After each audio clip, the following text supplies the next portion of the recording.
I'm going to tell you all a story about one teacher who taught math. This sounds like I have something against teachers. Well, not at all. I'm talking about one anecdote with one teacher many years ago. So it's literally about one person. And do not ask me the name of this teacher. It's not even that I forgot the name. I never even knew the name. I didn't even know the name of the teacher or which school this is. So I'm just telling you about a teacher. Anyway, I had a school of mathematics for about 20 years. At the same time, I knew someone else who also gave private lessons.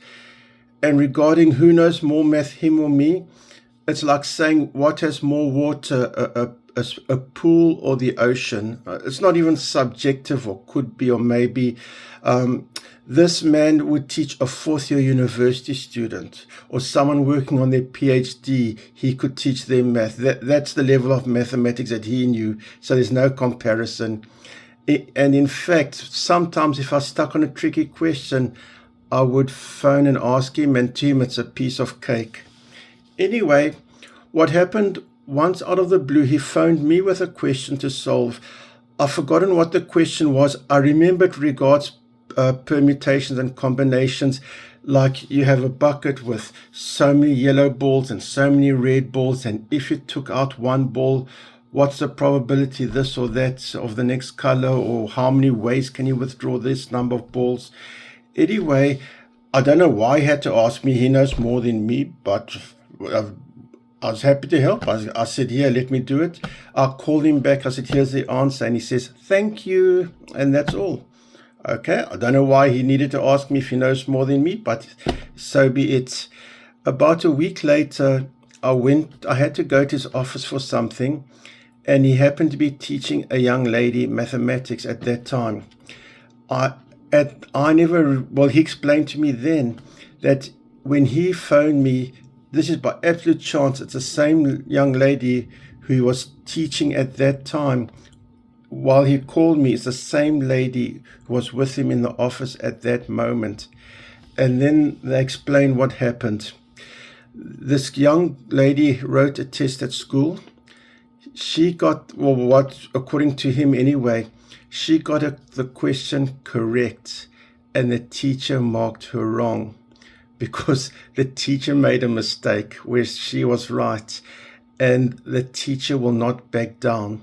They explain to the teacher why, in fact, the student is correct. And the teacher doesn't agree and is staying where it is. And that was the question that he phoned me with. The reason why he phoned me is because it's part of a dispute between him and that teacher. And you cannot say, I have a bias. If he said to me, look, I said this and the teacher said that, who's right? Well, you could say, well, I might have a bias because I support this side or that side. But he didn't say to me, this is what I said and that's what the teacher said. In fact, I never even knew it's part of a dispute. I was just wondering why he wanted me to do the question. And that was the question in dispute. And there was absolutely no question about it. The teacher was wrong because both of I got the same answer. And we even checked up with the computer. We even found what the little flaw is in the teacher's logic. Anyway, and the issue is that the teacher's not backing down. And I don't know if it was my business or not, but I did say something to the student. I said to the student, I don't have a problem if your teacher makes a mistake. I said, we're all human. I don't believe there's a single person on this planet who is so perfect that they cannot make a mistake. I can also make a mistake. And I turned to this man who teaches PhD students in math. I said to him, can you tell me you're perfect and you've never made a mistake ever? No. And he said, no, of course I've got things wrong. So I said, you see, your teacher is a human. If she made a mistake there, that's not the issue. The issue is that when it's explained to her that it's not right, she still insists on sticking to her method. That's the issue. That she won't change. And what we're dealing here is not a different method of doing the question, or there's different ways. It's not my job to tell teachers how to go about doing their job. What we're talking about is a mistake in the logic. And if the student follows what the teacher said, the student will get that question wrong, unless, of course, that teacher's marking her work. So anyway, that's where I left. I don't know what happened in the end. I hope that teacher did eventually change her mind. But anyway, as I said, to make a mistake is human.